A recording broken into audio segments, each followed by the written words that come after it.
ത്രിയേക ദൈവത്തിൻ്റെ അതിപരിശുദ്ധമായ നാമം വാഴ്ത്തപ്പെടുമാറാകട്ടെ. എല്ലാവർക്കും ഒരു നല്ല സുദിനം ആശംസിക്കുന്നു. പ്രിയ സഹോദരങ്ങളെ, ഇന്നും ചിന്തിക്കുന്ന വചനം വിശുദ്ധ മർക്കോസ് ബ്രൗനിൽ എഴുതപ്പെട്ട കർത്താവിന്റെ സുവിശേഷം 10-ാം അധ്യായം അതിൻ്റെ 21-ാം വചനം.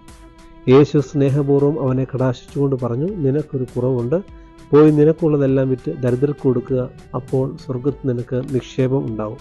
പ്രിയപ്പെട്ടവരെ, സ്വർഗത്തിൽ നിക്ഷേപം ഉണ്ടാകാൻ നാം എന്ത് ചെയ്യണമെന്നാണ് കർത്താവ് വചനത്തിൽ ഓർമ്മിപ്പിക്കുക. സന്ദർഭം, യേശുവിൻ്റെ അടുക്കൽ കടന്നു വന്ന ഒരു ധനികനായ യുവാവ് ചോദിക്കുന്നുണ്ട്, നിത്യജീവൻ സമ്പാദിക്കാൻ ഞാൻ എന്താണ് ചെയ്യേണ്ടത്? കർത്താവ് പറഞ്ഞു, നീ കൽപ്പനകൾ പാലിക്കണം. ഉടനെ അവൻ മറുപടി പറഞ്ഞു, എൻ്റെ ചെറുപ്പകാലം മുതൽ ഞാൻ കൽപ്പനകളൊക്കെ പാലിക്കുന്നുണ്ട്. യേശു സ്നേഹപൂർവ്വം അവനിലേക്ക് നോക്കിയിട്ട് പറഞ്ഞു, നിനക്കൊരു കുറവുണ്ട്, നിനക്കുള്ളതെല്ലാം വിറ്റ് ദരിദ്രർക്ക് കൊടുക്കുക, അപ്പോൾ നിനക്ക് സ്വർഗത്തിൽ നിക്ഷേപം ഉണ്ടാകും.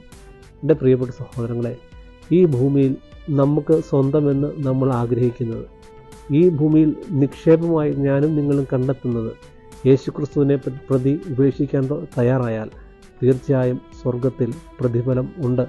അതിന് തക്കതായ പ്രതിഫലം സ്വർഗത്തിൽ നമുക്ക് വേണ്ടി സ്വരുക്കൂട്ടും എന്ന് നാം തിരിച്ചറിയുക.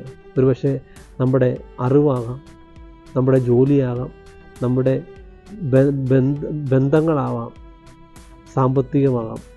ഒരിക്കലും ദൈവമായുള്ള ബന്ധത്തിൽ ദൈവത്തെക്കാൾ ഉപരിയായി നാം ഒന്നിനെ സ്നേഹിച്ചാൽ, അത് നമ്മുടെ നിക്ഷേപമായി നമ്മൾ കരുതുന്നുണ്ടെങ്കിൽ അതിനെ സ്നേഹപൂർവ്വം ഉപേക്ഷിക്കാനായിട്ട് നമുക്ക് തയ്യാറാകാം.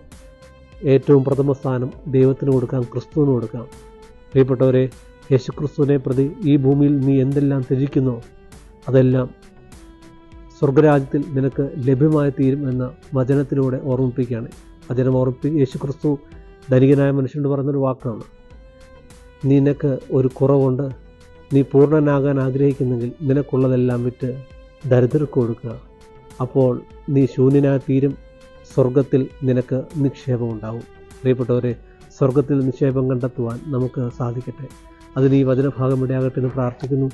സർവശക്തനായ ദൈവം നിങ്ങളെല്ലാവരെയും വാഴ്ത്തി അനുഗ്രഹിക്കുമാറാകട്ടെ.